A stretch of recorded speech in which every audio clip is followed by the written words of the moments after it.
दोस्तों, कटिहार जंक्शन से एक स्पेशल ट्रेन मुंबई के लिए रवाना होने वाली थी। प्लेटफॉर्म पर हजारों लोग बैठे थे और उन्हीं के बीच एक लड़की भी थी। तभी उस लड़की पर उसके 8 साल पहले तलाकशुदा पति की नजर पड़ती है। वो उसके करीब आता है, ये जानने की कोशिश करता है कि अब उसका जीवन साथी कौन है, वो किसके साथ रह रही है, कहाँ जा रही है। दोस्तों, ट्रेन आ जाती है। वो लड़की स्लीपर कोच में चढ़ने लगती है। उसके पूर्व पति का टिकट उसी ट्रेन के एसी कोच में है, लेकिन वो अपनी तलाकशुदा पत्नी के पीछे पीछे स्लीपर कोच में चला जाता है। वो उसकी सीट पर बैठने की कोशिश करता है ताकि रात का सफर उसके साथ बिता सके। दोस्तों, ये एक दिल को छूने वाली कहानी है, बेहद रोचक। आइए पूरी कहानी जानते हैं। लेकिन कहानी में आगे बढ़ने से पहले एक छोटी सी गुजारिश है कि इस कहानी को लाइक करें और मेरे यूट्यूब चैनल को सब्सक्राइब करें ताकि मेरा हौसला बढ़ता रहे। दोस्तों, उस लड़की का नाम है अनन्या और उस लड़के का नाम है विक्रम। दोनों की शादी 10 साल पहले हुई थी, लेकिन शादी के 2 साल बाद यानी 8 साल पहले उनका तलाक हो गया था। दोनों की कुछ कमियां थीं, लेकिन अब तलाक हो चुका था। ट्रेन चल पड़ती है। अनन्या स्लीपर कोच में अपनी सीट पर बैठती है और उसके पीछे पीछे विक्रम भी उसी कोच में घुस जाता है। हालांकि उसका टिकट एसी कोच का है, लेकिन जब वो अनन्या को देखता है, उदास बैठी हुई, वही खूबसूरती, वही आकर्षण, तो सोचता है कि 8 साल बाद मिली है, किसी बहाने उसके पास बैठकर बात कर लूं। इसलिए वो उसी कोच में चला जाता है। अनन्या कोच के बीच में साइड की सीट पर बैठती है, जहां उसका टिकट है। विक्रम उसके पीछे खड़ा होकर देखने की कोशिश करता है कि शायद कोई उसके साथ हो। लेकिन जब कोई दूसरा यात्री उस सीट पर बैठने की कोशिश करता है, क्योंकि सीट खाली थी, अनन्या मना कर देती है। कहती है, यहां जगह नहीं है, ये मेरी सीट है। कुछ लोग कहते हैं, बस 1-2 घंटे में उतर जाएंगे। लेकिन अनन्या कहती है, मेरी तबीयत ठीक नहीं है, मैं आराम करने वाली हूं, यहां मत बैठो। विक्रम पीछे से सब देख रहा था। अनन्या खिड़की के बाहर झांक रही थी और हर आने वाले को मना कर देती थी। विक्रम धीरे से अपना बैग उसके सामने रखता है। अनन्या पैर फैलाकर बैठी थी। जैसे ही बैग रखता है, अनन्या तुरंत बोलती है, यहां क्या रख रहे हो, ये मेरी सीट है, इसे हटाओ। विक्रम कहता है, मैडम, मैं बस 1-2 घंटे में उतर जाऊंगा, अभी सोने का समय नहीं है, तब तक मुझे बैठने दो। अनन्या उसकी आवाज सुनकर चौंक जाती है। उसकी तरफ देखती है। 10 सेकंड तक एक तक देखती रहती है। वो उसे पहचान जाती है। ये उसका तलाकशुदा पति विक्रम था। वो अपने पैर समेट लेती है और इशारा करती है, बैठ जाओ। दोनों के मन में ढेर सारे सवाल उमड़ रहे थे। विक्रम बात शुरू करता है, मुंबई इलाज के लिए जा रही हो?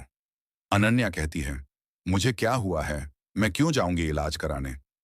विक्रम बोलता है, नहीं, अभी तुमने कुछ लोगों को कहा कि सीट पर मत बैठो, मेरी तबीयत खराब है, मुझे आराम करना है। और तुम काफी उदास भी लग रही हो, क्या बात है? अनन्या कहती है, नहीं, मेरी तबीयत ठीक है। मेरी उदासी का कारण तुम जानकर क्या करोगे? तुम बैठ गए हो तो बैठे रहो, मुझे कोई परेशानी नहीं है। विक्रम पूछता है, मुंबई कब से रह रही हो? अनन्या कहती है, पहली बार जा रही हूं। वो उसे एक तक देखने लगता है और अनन्या खिड़की के बाहर देखते देखते कभी उस पर भी नजर डाल लेती थी। दोस्तों, सर्दियों का महीना था। ट्रेन चलने लगी तो ठंडी हवा घुस रही थी। सभी यात्री कुछ न कुछ ओढ़ने के लिए लाए थे। अनन्या भी अपने बैग से ऊनी कंबल निकालती है और ओढ़ लेती है। विक्रम ने कुछ नहीं लाया था, क्योंकि ऐसी कोच में कंबल चादर मिल जाते हैं। जब ठंड बढ़ने लगती है, अनन्या कहती है, तुमने ओढ़ने के लिए कुछ नहीं लाया? विक्रम कहता है, नहीं, मुझे ध्यान ही नहीं रहा।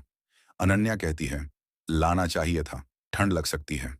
अगले स्टेशन पर साइड सीट का दूसरा यात्री चढ़ता है और बैठने की कोशिश करता है। अनन्या तुरंत कहती है, यहां क्यों बैठ रहे हो, ये मेरी सीट है। वो यात्री कहता है, आधी सीट मेरी है। अनन्या अपना टिकट दिखाती है। विक्रम समझाता है, आधी सीट तुम्हारी है, आधी इनकी।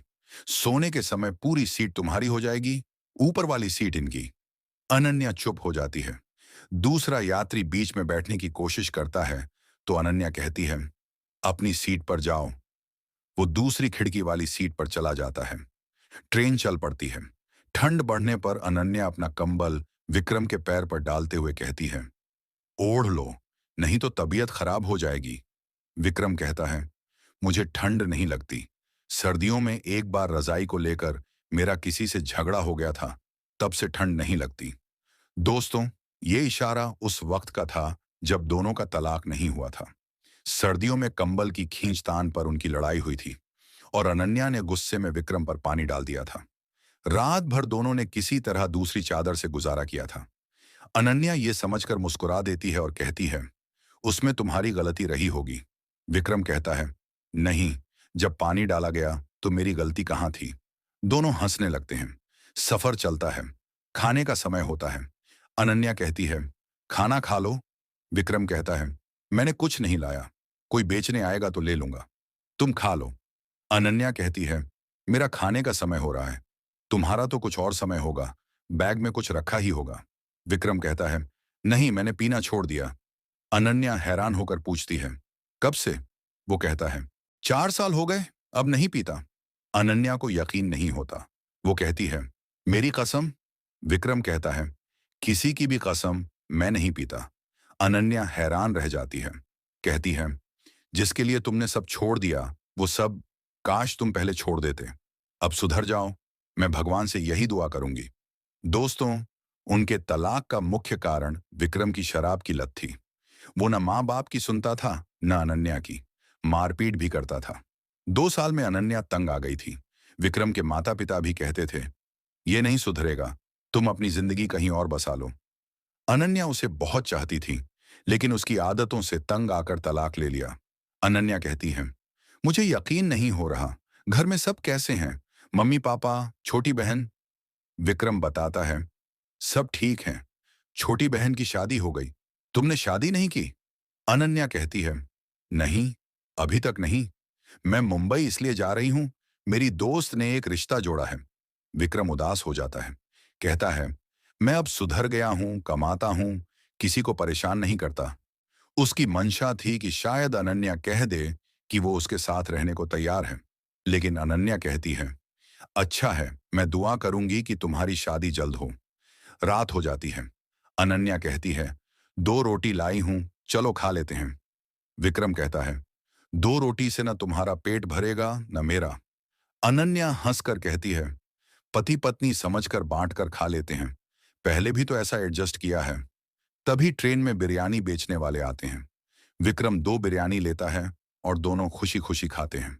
दूसरा यात्री कहता है, मैं ऊपर सोने जा रहा हूं, आप लोग आराम करें। दोनों कंबल ओढ़कर सो जाते हैं, लेकिन नींद नहीं आती। विक्रम सोचता है, इतनी खूबसूरत पत्नी थी, मेरी शराब की वजह से चली गई। अनन्या सोचती है, ये सुधर गया है। आधी रात बीतने पर अनन्या पूछती है, ठंड लग रही है? विक्रम कहता है, हाँ, थोड़ी। अनन्या अपने बैग से मफलर निकालकर उसके कानों में बांध देती है। सुबह दोनों चाय नाश्ता करते हैं। ट्रेन मुंबई सेंट्रल स्टेशन पहुंचती है। विक्रम मफलर लौटाने लगता है। अनन्या कहती है, रख लो, मैंने ये उस लड़के के लिए बनाया था जिससे शादी करने जा रही हूं, दूसरा बना लूंगी। विक्रम जेब से पैसे निकाल कर देता है, लेकिन अनन्या मना कर देती है। उसकी दोस्त कावेरी आती है। अनन्या कहती है, सफर में कोई दिक्कत नहीं हुई, लेकिन मेरा तलाकशुदा पति मेरी ही सीट पर आ गया। अब सुधर गया है, देखकर दया आई। कावेरी कहती है, उसे रहम मत दिखाओ, मैंने जो रिश्ता जोड़ा है वो लड़का बहुत अच्छा है। कावेरी अनन्या को अपने घर ले जाती है। इधर विक्रम अपनी फैक्ट्री जाता है, जो बांद्रा में है। वहां 30 से 40 लोग काम करते हैं। अगले दिन कावेरी, जो उसकी फैक्ट्री में काम करती है, कहती है, सर, जिस लड़की की बात की थी वो आई है, मिलवाऊं? विक्रम कहता है, हाँ, मिलवाओ। कावेरी अनन्या को लेकर आती है। विक्रम उसे देखकर चौंक जाता है। कावेरी से कहता है, यही है? कावेरी कहती है, हाँ सर, यही है, बिल्कुल कुंवारी, माँ बाप गरीब हैं, इसलिए शादी नहीं हुई। विक्रम कहता है, कावेरी, ये मेरी पहली पत्नी है जिससे मेरा तलाक हुआ था। कावेरी शॉक्ड रह जाती है। विक्रम अनन्या से कहता है, कावेरी हमारे लिए भगवान है। मैं अब सुधर गया हूं, कमाता हूं, माँ बाप की सेवा करता हूं। तुम किसी से पूछ लो, भगवान ने मौका दिया है, मुझे एक और मौका दो। अनन्या की आंखों में आंसू आ जाते हैं। वो उसके गले लग जाती है। दोनों की जिंदगी फिर बस जाती है। शाम को विक्रम अनन्या को अपने माँ बाप के सामने लाता है। वे खुश होकर आशीर्वाद देते हैं। कावेरी को धन्यवाद देते हैं। विक्रम कहता है, कावेरी, तुम इतनी होशियार हो, इसलिए मेरी फैक्ट्री चला लेती हो। दोस्तों, ये कहानी कैसी लगी कमेंट करके बताइए। ये एक सच्ची कहानी है। अगर अच्छी लगी तो चैनल सब्सक्राइब करें। फिर मिलेंगे अगले वीडियो में। जय हिंद।